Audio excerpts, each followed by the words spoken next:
راديو مدنا كينيا راديو مدنا كينيا بانتي يادما روبي سمبتا سيديا راديو مدنا كينيا سكلي أمة بركات مدنا كينيا kabajamtoota hordoftoota raadiyoo madda nageenyaa assalaamu alaykum wa rahmatullahi wa barakaatuh. kabajniif jaalalli isiniif qabnu akkasuma salaamtaan teenya qilleensarraan qaxxaamuree iddoo isin jirtan maratti isin haa ga'u.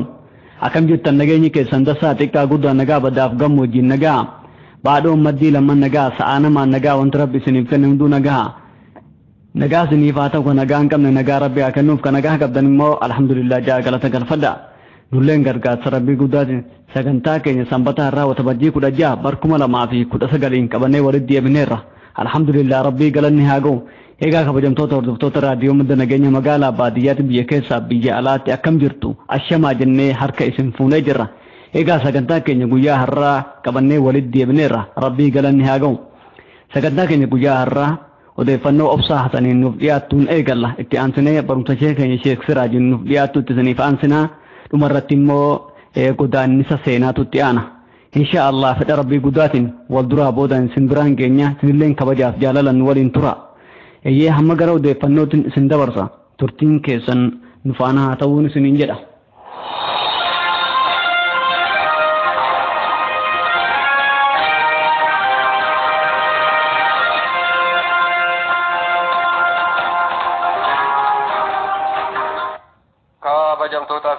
raadiyoo madda nageenyaa assalaamu alaykum wa rahmatullahi wa barakaatuh. Odeeffannoo guyyaa irraa waxabajjii 16 bara 2019 kan isin dhageessisu ana obsaasanii turtiin keessan waliin haa ta'u. Maanguddoonni Oromoo walloo haala biyya keenyaa ilaalchisee marii akka godhaa jiran beekame. Maanguddoonni kunneen aanaa hundarraa kan walitti dhufan yommuu ta'u marii kana irratti ejjennoo tokko qabaatuu qabna yaada jedhu baay'inaan kaasanii fi kan diina keenya mo'atuu dandeenyus yoo ejjennoo tokko qabaanne qofa jechuun marii guddaa akka godhaa jiran odeeffannoon arganne ni addeessa. Muummichi ministeeraa Dr. Abiy Ahmad walloo dasee dhaquun isaanii beekame. Walloo dasee kan dhaqeef rakkoo tibbana walloo keessatti mudate furuuf yaadi jedhu baay'inaan akka haasa'amaa jiru beekame.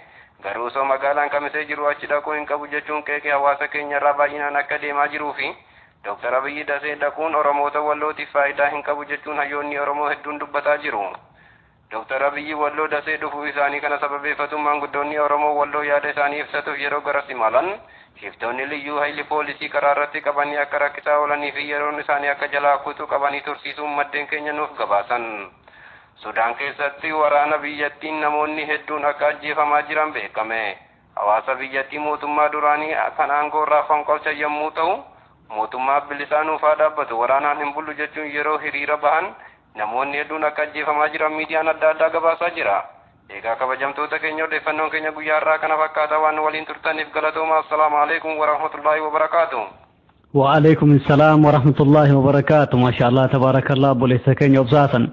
Rabbiin fayyaa siyaa kennu beekumsarraan beekumsa rabbii siyaa dabalu. Egaa kabajamtoota hordoftoota keenya odeeffannoo keenya guyyaa har'aa irraa waa duubattan jennee abdii qabna inshaallah. Amma immoo barumsa keenya Sheek Siraajitti aana. Eeyyee barumsa keenya Sheek Siraajiin nuuf dhiyaatu kana itti fayyadama. Beekaa ofii abbaatu itti fayyadama jedhan. Kanaafuu barumsa keenya Sheek Siraaj kana yeroo hunda irra deddeebinee isiniif dhiyaanna. Maaliif jireenya addunyaa tun barumsaan gadi dhaabbatte waan taateef kunoo.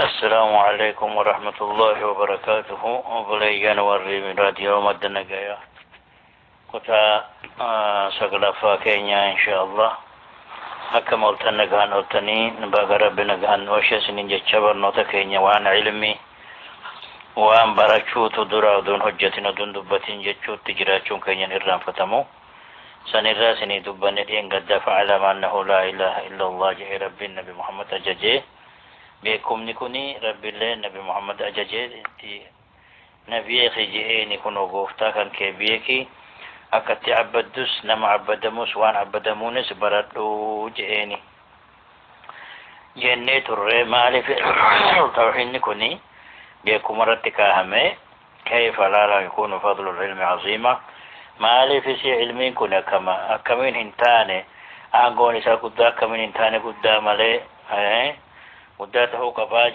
مالي في جنان قد قرنا العلماء باسمه ربين علوموتا والربيكم ورسبيكم تقوم سا بيخيت أمني تبين بر والتت إن دي سيف دي وأشهدهم على خير مقصود ومشارة مورغاسان باسسيسي وعظم مطلوب بربادما أكان قدوات هرتي ربين إسان رقا باسسيسي جتشابار يقول الله عز وجل ربنا كم جده شهد الله أنه لا إله إلا هو والملائكة وأولو العلم قائما بالقسط يكونوا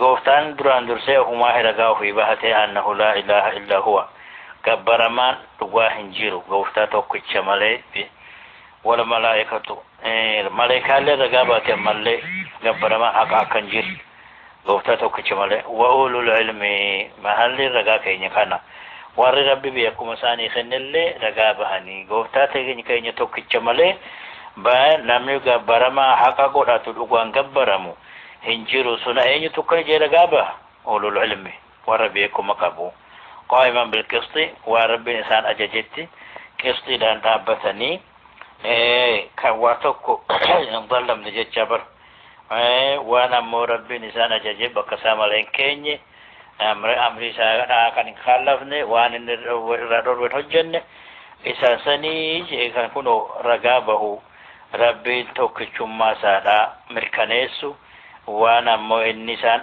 uumeef hojjetu waan irraa dhorgamu isaanii jee rabbiin waan ragaa ofii ba'eef malaayikaan isaa bahanii wajjin warra ilmi qabu xindeessee fide jecha aangoon ilmi hama guddaa ta'e buleeyyanii كان سنين جنة يرون كيني قبابادا والسلام عليكم ورحمة الله وبركاته. وعليكم السلام ورحمة الله وبركاته. ما شاء الله شيخ ربين فياسي هاكن عمري ران ربين عمري سيها دبلو إن شاء الله فيالين ربين سيها كن إيجا كبجن صوت أردو صوت كينيا برمس شيخ سراي كان را واحد وكر را فيدم تن أبدي كمنا نمون اللين الرام فيدمين الرا فيدما إذن جنة هي إن شاء الله فدر ربي قداتيني نولين أما غرا قدان نساء سينات سندبرسنا ماري إيغا كبجن توتا وردفتوتا كينيا قدان نساء سينا كنا قولا جرو كيسا كالمان برسيني أفصا حسن كنا سنوباس إن شاء الله محمد مر لين غرا سقاليتو نويكي كنو قبير رجرا اتدهادا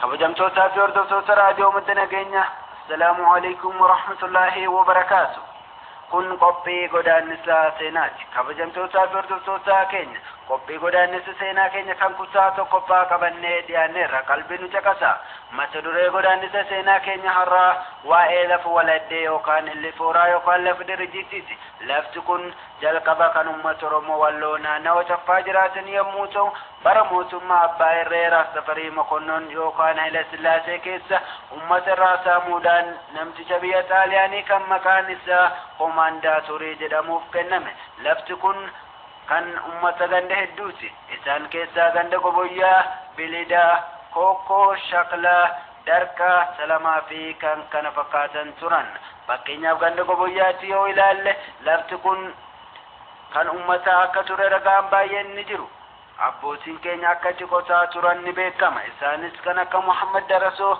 kan akka Hussein Umaruu kan akka Hasanee Ormaa kan akka Abbaa Gooffee yookaan Idris Aliyyii fi kan kana fakkaatan hedduutu jiru dabalataanis lafa kana keessatti akka naannoo Goboyyaatti qabriin abbootii keenya iddoo sadiitti hanga yeroo ammaa ni argamu isaanis qabrii Abbaa Ahmed qabrii Dooguu fi qabrii Xinnoo jedhamu haa ta'u malee hawaasa keenya lafti kun dur baay'ee guddaadha ammallee guddaadha lafti kun dur magaalaa Harburraa eegalee magaalaa Shaklaa gad darbee ganda Salmaanee jedhamtu gaha egaa yaa hawaasa keenya lafti kun maaliif nurraa saamame eenyutu nu saame ammoo hoo eenyutu nu lolaan nu saamaa jira kaayyoo fuula dura keessan hoo maali maaltu biyyaa nu baasaa jira sababni isaa hoo maali gaaffii kana hundumaa isinumaaf hin dhiisa deebii isaa tokkoon keessan itti yaada haa ta'u malee lafti kun jalqabarraa ka'ee hanga har'a gahutti ilmaan Oromootiif diina ta'ee jiraateera lafti kun ilmaan Oromoo hedduun irratti du'aniiru